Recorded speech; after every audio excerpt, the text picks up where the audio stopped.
Le vote dans l'hémicycle suit un scénario très précis. Le président de séance met aux voix l'ensemble du texte avec les amendements déjà adoptés. Avant de voter, chaque sénateur ou groupe politique a le droit de présenter ses explications de vote. Avant de voter, le sénateur peut lever le doigt et de demander la parole pour expliquer son vote. C'est-à-dire, il va dire pourquoi il vote contre, pourquoi il vote pour, pourquoi il s'abstient. Il va faire part de ses réserves.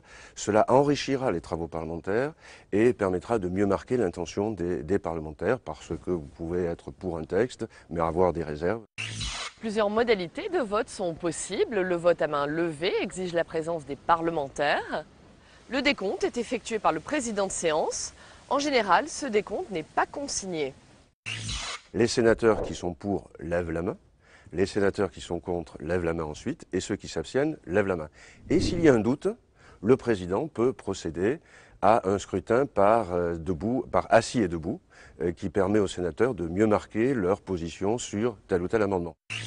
Le vote par scrutin public ordinaire a lieu soit à la demande du gouvernement, soit à la demande d'un groupe politique. Chaque sénateur a dans son tiroir 3 bulletins, un bulletin bleu pour le vote contre, un bulletin blanc pour le vote pour et un bulletin rouge pour les abstentions. Donc c'est les 3 couleurs de notre drapeau. Et en principe, le sénateur va se déplacer à la tribune et mettre son bulletin dans l'une des 3 urnes qui sont disposées par les huissiers du Sénat. Ensuite, les urnes sont déposées sur des balances électroniques. Donc ils pèsent non pas les votes, mais non pas les consciences, non pas les âmes, mais les bulletins. Et chaque pesée donne lieu au nombre des sénateurs qui ont voté pour, au nombre des sénateurs qui ont voté contre et au nombre de ceux qui se sont abstenus. Enfin, la troisième forme de vote est le scrutin public à la tribune.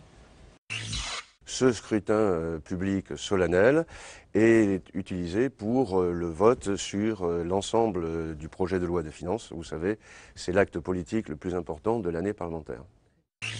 Le scrutin public à la tribune est de droit au Sénat sur le vote du budget ou sur une déclaration de politique générale du gouvernement.